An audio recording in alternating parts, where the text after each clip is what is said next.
கோவிலில் இப்படி ஒரு அநியாயம் நடந்திருக்கா? அதிர்ச்சியில் பக்தர்கள். ஆந்திராவில் தெலுங்கு தேச கட்சி தலைவரும் முதல்வருமான சந்திரபாபு நாயுடு தலைமையிலான ஆட்சி நடந்து வருது. அந்த வகையில கடந்த ஒய்எஸ்ஆர் காங்கிரஸ் தலைமையிலான முன்னாள் முதல்வர் ஜெகன்மோகன் ரெட்டி ஆட்சியில பல ஊழல்கள் நடந்திருக்கிறதா அவர் தொடர் குற்றச்சாட்டுகளை முன்வைக்கிறாரு. அந்த வகையில எழுந்த திருப்பதி லட்டு விவகாரம் கிட்டத்தட்ட ஓஞ்ச நிலையில மறுபடியும் ஒரு மிகப்பெரிய பூதம் கிளம்பியிருக்கு. அதாவது கடந்த 10 ஆண்டுகள்ல, அதாவது கடந்த 2015ஆம் ஆண்டு முதல் தற்போது இருக்கிற ஒப்பந்த அடிப்படையில 2 நிறுவனங்கள் தான் திருப்பதி தேவஸ்தானத்துக்கு திருநாமம், சங்கு, சக்கரம் பொறித்த சால்வைகளை வாங்கி வருது. அந்த வகையில ஒரு சால்வை 1300 நிர்ணயிக்கப்பட்டு முக்கிய விஐபிக்கள் சாமி தரிசனம் செய்த பிறகும் வேத ஆசீர்வச்சனம்னு அழைக்கப்படுற 3000 ரூபாய் டிக்கெட் வாங்கும் பக்தர்களுக்கும் வழங்கப்பட்டு வருது.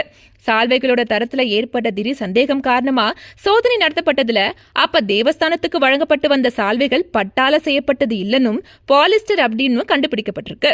இதன் மூலம் திருப்பதி தேவஸ்தானத்துக்கு இதுவரைக்கும் 54 கோடி ரூபாய் வரைக்கும் இழப்பு ஏற்பட்டிருக்கலாம்.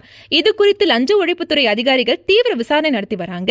மேலும் உண்டியல் என்னும் இடமான பரகாமணியில ஊழியரா வேலை செய்த ரவிக்குமார் அப்படிங்கிற ஊழியர் 100 கோடி ரூபாய் வரைக்கும் வெளிநாட்டு கரன்சிகளை திருடி சிக்கினாரு.